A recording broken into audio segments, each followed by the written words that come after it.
How's it going, everybody? Welcome back. I'm back with you with another computer video. Chris with Mears hit me up.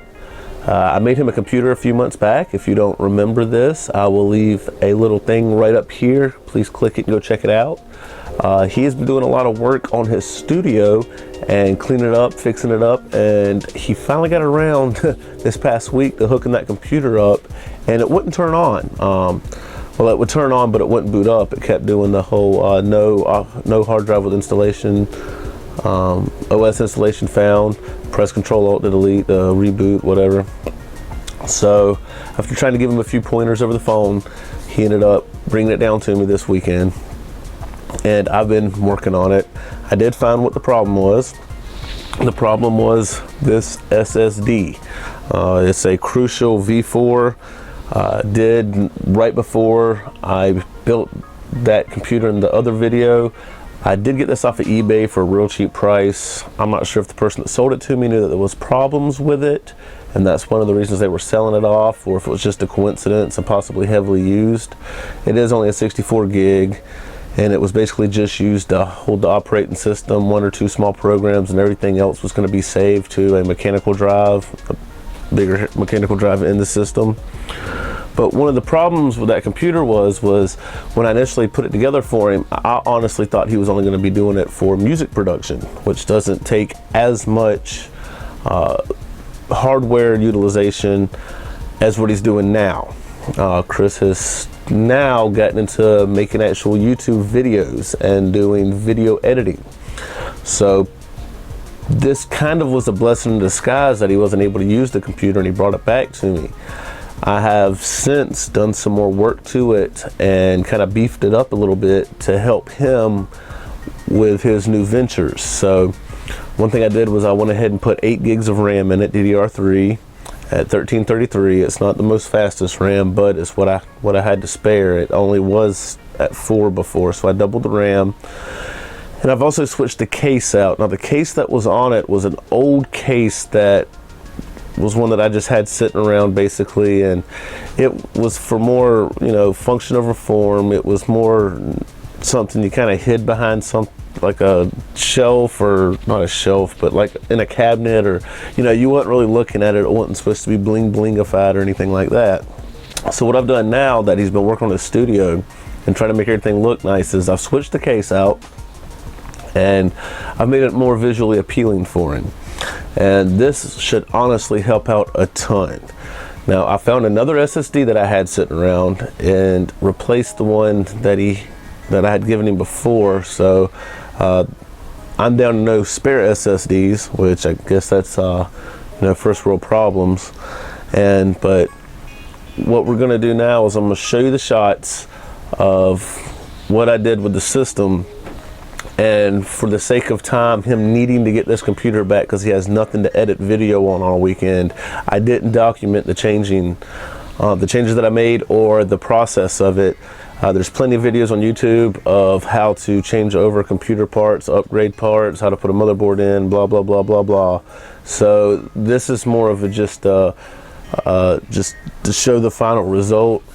I've been doing a lot of work on a lot of stuff lately, so the workbench is like completely full. I got monitors behind here, so I've got just a small room to work with right now. But basically what I did was I had to take the cooler off that was on there before, and I put a stock cooler on. He's not overclocking or anything like that. This is not for gaming, this is just for video editing. And on this quad-core AMD processor, I don't think it's going to really matter with the render times for him, for the programs he's using. I'm trying to go for a clean aesthetic, that way it can be something that he can show off in the studio, and when customers come over and clients, they can look over and it looks like he put money into it and that he's got a shit on par, you know what I mean? And so it's got the 550 Ti still in it, and I did some cable management to where it looks real nice. I still got a little bit more to do, but I went with green LEDs because Chris, he's all about making that money, and what the color of money is? Green. Gotta make that bread, gotta make that cheddar, boy. I thought this was a really practical upgrade for him to make it look more appealing, and it would make it look like he put a lot more money into it than he did. And this should suit him for his future needs until it's time to upgrade even more. And the next upgrade that we're going to do for him is probably going to be a whole new system. So you'll probably see a video on that at some point in the near future. But I'm going to end this with some shots of the computer itself. I hope you enjoyed this. If you did, please rate, comment, and subscribe. And we will see you in the next one.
Don't forget to go check out Mears TV, and go subscribe to his channel too, because I told you so.